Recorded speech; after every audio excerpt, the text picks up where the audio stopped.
마태복음 24장 29절에서 31절까지입니다. 교독하도록 하겠습니다. 제가 먼저 29절 읽도록 하겠습니다. 그날 환난 후에 즉시 해가 어두워지며 달이 빛을 내지 아니하며 별들이 하늘에서 떨어지며 하늘의 권능들이 흔들리리라.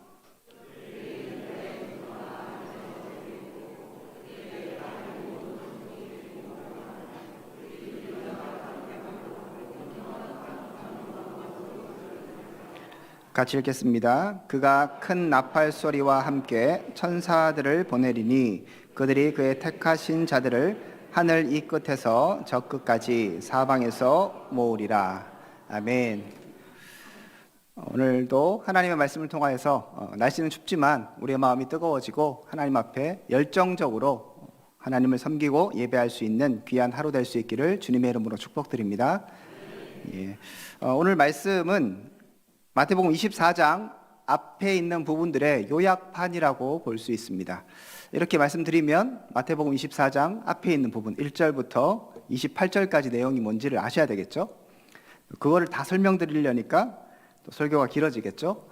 그래서 여러분 제가 짧게 알려드릴 테니까 집중을 잘 하셨으면 좋겠습니다. 일단 오늘 본문을 좀 중심으로 해서 앞에 내용하고 좀 연결을 시켜 보겠습니다.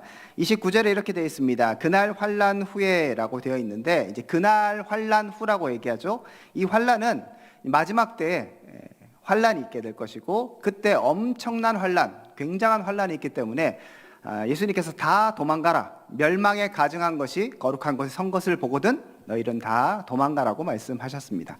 자, 그런 환난이 있은 후에 이제 어떤 일이 일어나는가를 예수님이 말씀하고 계시는 거예요. 해가 어두워지며 달이 빛을 내지 아니하며 별들이 하늘에서 떨어지며 하늘의 권능들이 흔들리리라라고 되어 있습니다. 자, 느낌은 긍정입니까? 부정입니까? 뭔가 안 좋아요, 그죠? 보니까 달, 별, 그 다음에 하늘의 권능들이 있다고 얘기하는데 달은 어떻게 됩니까? 빛을 내지 않는다고 얘기합니다. 자, 별들은 어떻게 됩니까? 하늘에서 떨어진다고 얘기합니다. 하늘의 권능들은 어떻게 됩니까? 흔들린다고 얘기합니다. 이 세 가지의 공통점으로 생각해 본다면 공중에 있는 어떠한 권세들입니다. 여기에서 태양은 빠졌죠. 그러니까 태양은 낮을 상징하고 그렇기 때문에 긍정적인 것이라면 여기에서는 밤에 어떤 것을 주관하는 것인 거예요. 그래서 달, 별, 그리고 이것을 총체적으로 하늘의 권능들이라고 얘기했습니다. 이런 말씀을 좀 읽으면 혹시 기억나시는 말씀 있으십니까? 드림교회 수준이 자, 공중 뭘 잡은 자들이 어떻게 되고 뭐 그런 거 기억나십니까? 기억나신다고 얘기하셔야 됩니다. 이때는 잘 몰라도. 에베소서 2장 2절에 보면 이렇게 되어 있습니다. 그때 너희는 그 가운데서 행하여 이 세상 풍조를 따르고 공중 권세 잡은 자들을 따랐으니 곧 지금 불순종의 아들들 가운데서 역사하는 영이라 라고 얘기합니다. 공중 권세를 잡은 자들을 너희들이 따랐다. 예수님 믿지 않았을 때 그렇게 얘기를 합니다. 자, 이 얘기가 지금 오늘 본문과 연결되어 본다면 마지막 때 환난이 있고 나서 이제 그 공중의 권세 잡은 자들이 다 무너진다고 얘기하는 거예요. 사단의 권세가 흔들린다고 얘기하죠. 별이 떨어지고 달빛이 빛을 잃고 이렇게 되면서 하늘의 권능들이 흔들린다고 얘기합니다. 자, 이 땅을 어떻게 보면 통치하려고 했고 이 땅을 다스리고 있었던 사단의 세력, 공중 권세 잡은 자가 흔들렸습니다. 그러면 이제 어떻게 될까요? 주님이 다시 오시는 것이죠. 그래서 30절에 이렇게 얘기합니다. 그때 인자의 징조가 하늘에서 보이겠고 그때 땅의 모든 족속들이 통곡하며 그들이 인자가 구름 타고 능력과 큰 영광으로 오는 것을 보리라 라고 말씀합니다. 사단의 권세, 악의 권세, 세상의 권세들이 무너지고 그리고 나서 예수 그리스도께서 다시 오시는 겁니다. 그래서 하나님의 백성들을 부르시는 것이죠. 31절에 보면 그가 큰 나팔 소리와 함께 천사들을 보내리니 그들이 그의 택하신 자들을 하늘 이 끝에서 저 끝까지 사방에서 모으리라 라고 말씀하십니다. 자, 그러면 간단하게 오늘 본문을 본다면 공중권세 잡은 모든 것들이 무너지게 되고요. 그리고 예수 그리스도께서 오시고요. 그렇게 되면 사방에 흩어져 있던 하나님의 백성들을 부르신다라고 말하고 있습니다. 자, 이런 얘기들을 예수님께서 왜 하시는가를 다시 한번 24장 초반부를 통해서 생각해 본다면 제자들이 예수님과 함께 성전에서 나갈 때 성전을 보면서 자랑을 막 합니다. 그게 1절부터 나와 있습니다.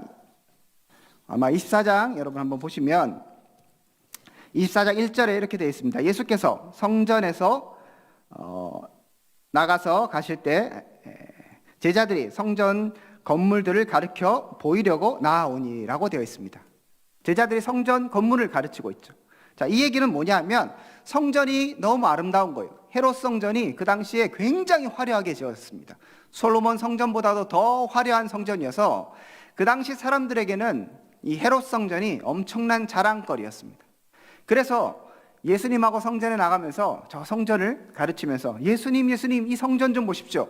너무나 놀랍지 않습니까? 너무 아름답지 않습니까? 하나님이 우리 백성들 너무 사랑하시는 것 같지 않습니까? 곧 이 나라가 회복될 것 같지 않습니까? 뭐 이런 얘기를 하면서 이제 예수님에게 성전을 막 자랑하고 있었던 거예요. 그때 예수님께서 어떻게 하십니까? 예수님이 다 무너지겠다고 말씀하셨습니다. 2절에 보니까 대답하여 이르시되 너희가 이 모든 것을 보지 못하느냐? 내가 진실로 너희에게 이르노니 돌 하나도 돌 위에 남지 않고 다 무너뜨려지리라 라고 경고하셨습니다. 제자들이 큰 충격을 받습니다. 자신들은 성전, 자기네들은 선택된 백성이고 하나님의 성전이 여기에 있고 지금 열심히 지어져 가고 있고 그 영광이 날로 더해지고 있으니까 거기에 마음이 다 빼앗겨 버렸습니다. 그때 예수님은 그런 성전은 다 무너지게 될 것이라고 말씀하십니다. 그러면서 제자들이 이제 너무 충격을 받고 예수님께 조용히 나와서 묻습니다. 3절에 보면 예수께서 감람산 위에 앉았을 때 제자들이 조용히 와서 이르되 우리에게 이르소서 어느 때에 이런 일이 있겠사오며 또 주의 임하심과 세상 끝에는 무슨 징조가 있사오리까? 라고 질문합니다. 거기에 대한 대답이 지금 이후에 계속 이어지고 있고 오늘 본문 그 다음에 또 뒤에 있는 본문들도 다 마지막 때 이 성전이 무너지고 뭔가 다 없어질 것 같은 이 마지막 때 어떤 일이 일어나겠습니까? 그리고 주님이 오실 때 무슨 징조가 있겠습니까? 질문합니다. 그때 예수님께서 이제 여러 가지 말씀을 하십니다. 환란이 있을 것이다. 엄청난 고통이 있을 것이다 얘기하세요. 여러분, 하나님의 백성들이 하나님을 섬기며 살아가는데 고통이 있습니다. 왜 있습니까?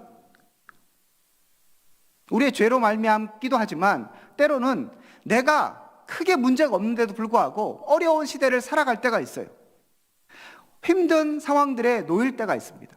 이런 것들이 다 세상의 악한 권세도로 말미암아 이뤄지는 일일 수 있습니다.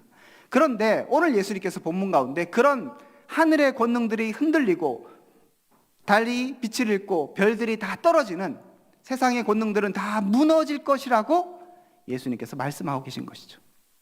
제자들은 지금 어떻게 보면 눈에 보이는 세상의 권능, 아름다운 성전, 그것을 바라보면서 자랑하고 의지하고 있었습니다.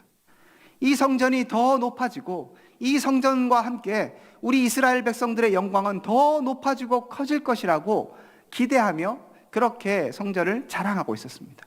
자부심이 충만했던 것이죠. 예수님의 경고는 무엇입니까? 그건 다 무너지게 된다고 얘기하는 것이죠. 그리고 더 궁극적으로 가면 세상 사람들이 의지하는 것 같은 그런 세상의 권력과 공중권세 잡은 자들의 모든 그런 권력들, 너희를 힘들게 하고 핍박하고 교회를 어지럽히는 모든 세력들이 결국은 다 어떻게 된다고요? 무너지게 될 것이라고 예수님 말씀하시는 것입니다. 이 말씀은 우리에게 어떻게 다가와야 합니까?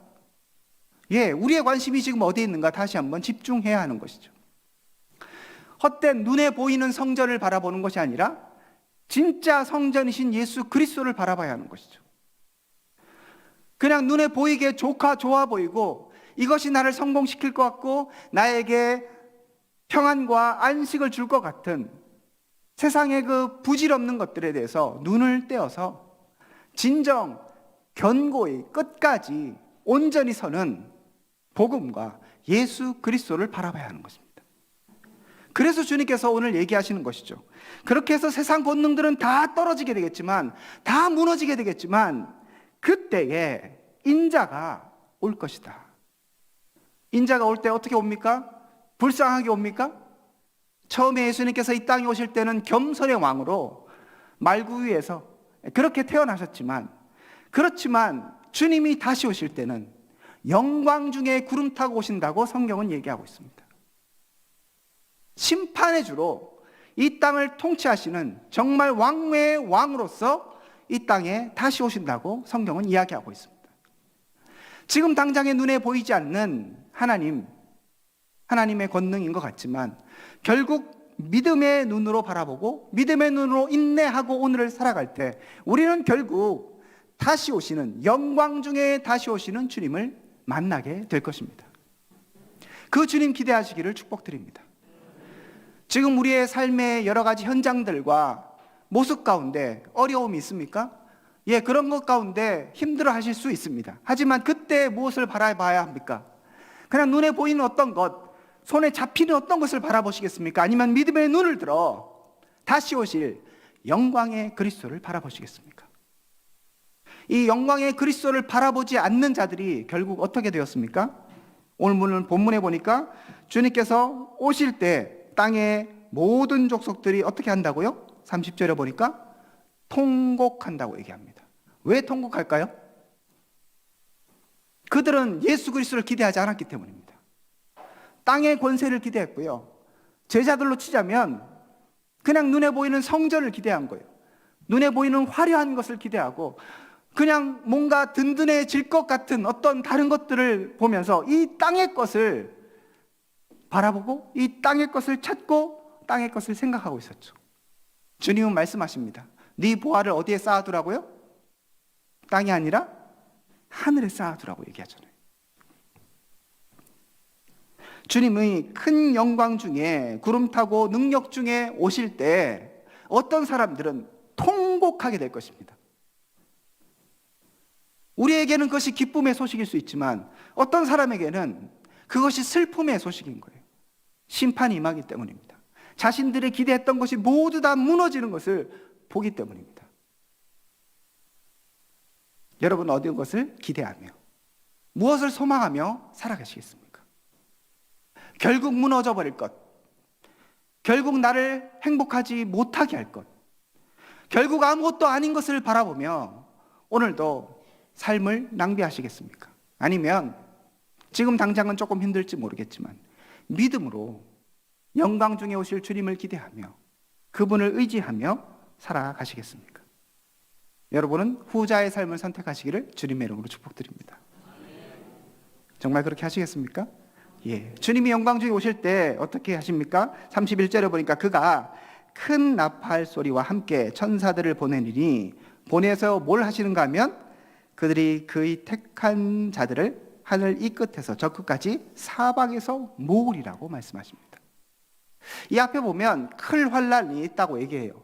멸망에 가증한 것이 거룩한 난 것에 서겠거든 다 도망가라. 지체하지 말고 다 도망가라고 얘기해요. 그 도망가라고 얘기를 들었던 사람이 누구입니까? 믿음의 사람들이잖아요. 그 사람들에게도 환난이 온 거예요. 그 사람들에게도 고통이 오기 시작한 것이죠. 그들에게도 당장에 눈앞에 보이는 엄청난 환난이 있어서 너희들이 기도할 때 그 날을 좀 감화해 달라고, 안식일에 그 날이 있지 않게 되기를 그렇게 막 기도하라고 얘기하시면서 주님께서 경고하셨습니다. 어떻게 보면 세상의 권세가 더 득세하는 것 같고 뭔가 환난들이, 고통이 교회가 약해지는 것 같습니다. 하지만 마지막 때에 주님께서 영광 중에 오실 때에 전세가 역전되는 것이죠. 주님을 믿지 않고 주님을 핍박하고 교회를 핍박하고 하나님을 무시했던 자들은 통곡하게 될 것이지만 주님은 다시 오셔서 그리고 하나님의 백성들을 모으실 것입니다. 이 모으신다는 것은 세계 각처에 흩어져 있는 그리스도이기도 하지만 이제 본문을 24절부터 24장에 있는 내용들을 탁탁탁 살펴본다면 다 도망가라고 했던, 흩어지라고 했던 그 이미지와 이렇게 잘 연결이 됩니다. 연약해서 흩어졌던, 그리고 참 어떻게 할 수 없어서 고난 중에 있었던 그 성도들을 주님께서 다시 모으시는 것이죠. 그들 가운데 찬송이 회복될 것이고 그들 가운데 은혜가 회복되는 것입니다. 우리는 오늘 이 말씀에 그 어중간한 그 시기를 살아가고 있습니다. 주님은 다시 오실 것입니다. 하지만 언제인지 모릅니다. 주님 금방 오신다고 했거든요. 그리고 2000년이 지났습니다. 1000년이 하루 같고 하루가 1000년 같은 주님 앞에서 주님이 언제 오실지는 잘 모르겠어요. 그렇지만 이렇게 언제 오실지 모른다는 그 생각들 때문에 우리의 믿음이, 우리의 신앙이 나태해질 수 있습니다. 이 얘기가 이제 뒤에 나오는 것이거든요. 그때 너희들이 준비해야 한다고 얘기하는 것이죠. 깨어 있으라고 말씀하시는 것이죠. 오늘 이 시대를 살아가는 여러분들 가운데 도전합니다. 여러분, 나태해지지 마십시오. 제자들이 예수님께 성전을 막 자랑하고 있었잖아요. 진짜 성전이신 예수님 앞에. 얼마나 어리석은 일입니까? 정말 어이없는 일 아닙니까? 성전이신 진짜가 예수님이 왔는데 지금 화려한 눈에 보이는 물질적 성전을 가지고 예수님 너무 멋있지 않습니까? 이렇게 했던 제자들에게 예수님 지금 말씀하시는 거예요. 정신 차려라. 다 무너진다. 너희들이 기대했던 성전도 무너질 것이고 이 땅을 통치하는 권세들도 무너질 것이다. 그러면 무엇이 온전히 쓸 것입니까? 며칠 후에 십자가에 달려 돌아가시는 그분이 영광 중에 다시 오십니다.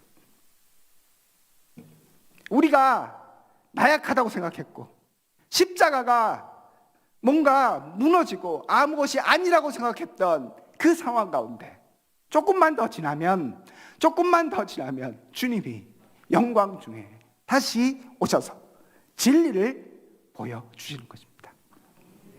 우리가 그 신앙 안에 있는 것입니다. 우리는 십자가를 지나 이제 다시 오실 주님을 기대합니다. 우리의 믿음이 연약해질 수 있죠. 당장에 눈에 보이는 어떤 것에 우리의 마음이 빼앗길 수 있습니다. 하지만 그때 다시 이 말씀을 기억하십시오. 다른 모든 것들은 무너진다. 심지어 성전도 돌 위에 돌 하나도 남지 않고 다 무너진다. 그러면 남는 것은 무엇인가? 예수 그리스도, 복음이 승리할 것이다. 믿음을 갖고 끝까지 견뎌라라고 말씀하십니다. 오늘 우리 가운데 이 믿음이 있기를 소망합니다. 저와 여러분 가운데 이 마지막 시대를 살아갈 때 이 믿음이 더욱더 충만해질 수 있기를 소망합니다. 그리고 우리의 가정마다 이 믿음으로 우리의 마음들이 뜨거워지기를 소원합니다. 지금 어려울 때, 지금 낙심될 때 하늘을 바라보십시오. 그리고 예수 그리스도를 기대하십시오. 내가 살아있을 때 안 오실 수도 있습니다. 지금 있다가 주님 1000년 후에 오실 수도 있어요. 하지만 괜찮습니다. 그분은 반드시 다시 오실 것이거든요. 이 땅에 우리가 의지하는 모든 것들, 은과 금, 모든 재물과 명예와 모든 것들은 다 무너질 때라도 복음만이 굳게 설 것입니다. 우리 드림교회가 그 믿음 붙잡고 이 마지막 시대를 살아가기를 간절히 소원합니다. 아멘. 우리 같이 기도하겠습니다.